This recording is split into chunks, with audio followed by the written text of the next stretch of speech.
of life. If you're messing around, there's a 67% chance somebody else is in your family too. See, it's not as good for her either. Okay? I want to make sure you understand the statistics if you're involved in it. All right, that's not a morals lecture. All we're saying is if you're not doing it, don't start. If you are doing it, stop. And if you can't stop, then go see a priest, minister, whatever. But don't bring it in front of the spouse, because it's going to destroy two of you. Okay? You have another compartment called the get-home-itis compartment. Inside this compartment, we put little things like, hey, we're good. Gee, we've got over 500 hours flying time. You know, shucks, we're really proficient now. And as you get into this sort of thing, what you'll start to do when it's ready to come home, you're ready to come home, you'll start to take little minor chances. Not major ones, but just minor ones. And you'll say, you'll go out to the aircraft and you'll say, how is it today? And the crew chief will say, well, it's real good except for, well, one of the radios is bad. And you'll say, well, how's the other? It's fine. Well, how's the HF? It's fine. Okay. And you'll say, well, shucks, it's VFR, not a long hop. Let's go ahead and press. And you'll press and you'll make it through. And you'll continue to do those things because you know you're good. You've been around a little bit. And so what you'll start to do is back yourself in a corner you can't get out of. On get-home-itis missions, those missions where you're staging back home because you want to get back there after a long TDY, there's a much higher mortality rate than on any other mission you fly, except for two. There are two other missions that are worse than that mission that I just talked about. Anybody know what they are? Combat, no. Believe it or not, combat is not up there as high as these other two missions. Mostly because we fly these other missions more than we fly combat. Search and rescue and medevac. Those are true missions to kill. It's like when we get involved in that sort of thing, what we're saying is, I've been training for the last 17 years to save somebody's life or to do something special for the world. Therefore, I'm going to take the training aside and I'm going to go out and do my job now. And when we put that training aside, what we're really saying to ourselves, it's all right to run a checklist a little faster, cut corners, fly faster and lower, etc., etc. And there's a 25% higher mortality rate on those missions than almost anything else you will ever fly. And what we're trying to tell you from this part of the view, as far as the psychology is concerned, all missions are training missions, including combat, search and rescue, etc., etc. And if you ever get out of that mode, you are trying to become an accident statistic. So make sure you understand that and take a look at that. Those missions are missions to kill. You got married and your spouse lives in a marriage. Do y'all understand that? Or you all got married and your spouse lives in a marriage. That's the same thing, isn't it? There's not much difference. Yeah. The girls are going, no, it's not, and the guys are going, yeah. Let me explain that then. Let's say, are you married? Sure. Okay, I take this gentleman here. 2 children? Sure. Absolutely. I want to see. Boy and girl? Yeah, boy and girl. Yeah. Dog and a cat, too. We got them all. All right. Let's say we set this gentleman down and we say to him, tell us a little bit about your family. He says, oh, sure. He said, I was married November 27, 1972. Wonderful wife. She's 31 years of age. We've got, and she was born such and such. He tells us a little bit about her. Tells us about the 2 children when they were born. He didn't have too much trouble with the dates, believe it or not. He does pretty good with that. And he'll talk a little bit about the children. And then we'll say, he'll stop, and we'll say, go ahead. And he'll say, well, that's it.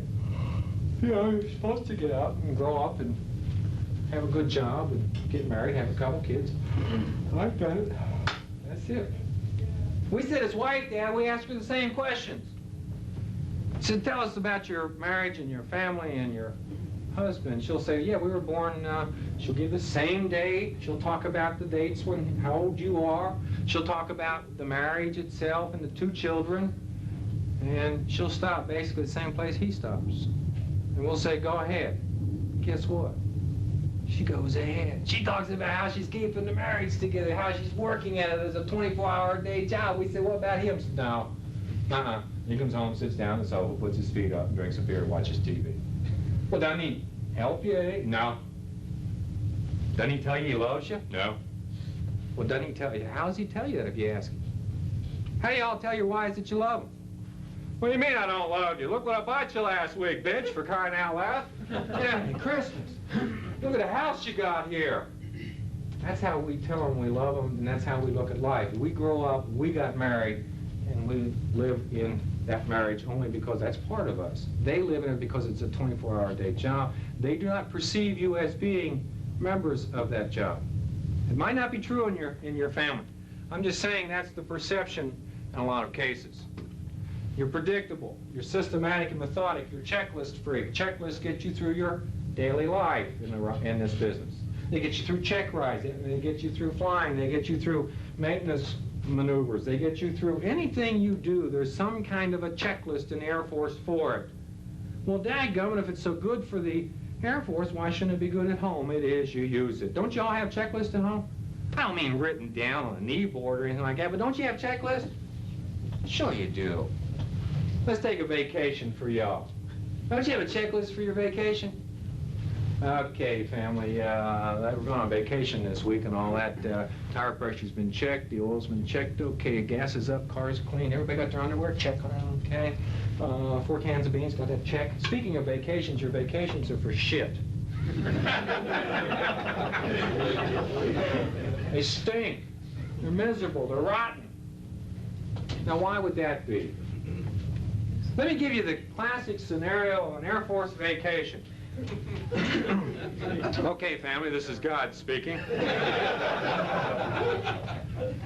This year we're going to have a wonderful vacation. We're going to go out to Yellowstone National Park. We will be departing St. Louis, Missouri at 06:53 Friday morning. Everybody got their watches on? Heck. We'll be heading west on I-70, and you'll go through the whole route with them, because you got it wired down to a minute. And we should be getting into Yellowstone at 07:45 in the evening. We don't talk to them in military time. They can't understand it, okay? Plus or minus 30 seconds, by the way, when we get there. So don't trap old Dad. Dad's not quite that close, okay? And God help it if it's 6:53 Friday morning when you're ready to go and you've been ready for the last 15 minutes, pacing around the car saying, where's the family? Little Johnny's still in the crapper. Because the first thing you're going to do is get mad at the old lady. How come you didn't have little Johnny ready for crying out loud? You know I'm ready to go. Well, you already got a sweat build up on you, huh? So when little Johnny comes out, we're going to have to put him down a couple pegs, too. What's wrong with this little crap head? You know, he ain't perfect like us yet. Jeez. Something wrong with this family. Good God, how do you control of them? By the way, your family will never be like you. You play by a military drummer, and it goes at a very certain beat, very steady cadence. Your family's drummer goes, yeah, man, they don't play by nothing, all right? And if you don't learn to at least kind of settle back and enjoy your family as they are, you will not know your family. In fact, your children will leave the house and you will not know who they are. Many years ago, I have 2 children, mine are 22 and 20. Many years ago, for the first 10 years of my life, I did not know my children. I thought they were screwed up, goofy, all kind of messed up kids. And I finally took the time to understand them. Guess what? They're screwed up, messed up, goofy kids. They're all kind of, but they're unique in their own ways. And I learned to let them have part of their own ways. What we did in my family is we compromised.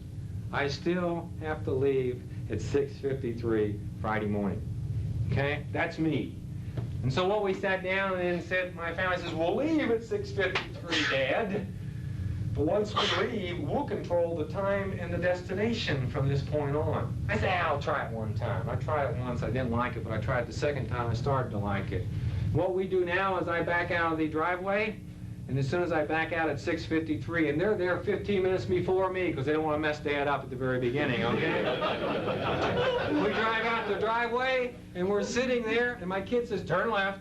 And that's how we go. And we have enjoyed life, and we stop and see the roses, by the way. And it's kind of fun to be unique that way with your family, because they are very special people to you. The only thing I control beside the time we leave is the money. And when we get to bingo money, that's when we turn around and come home. That's the only way we have it.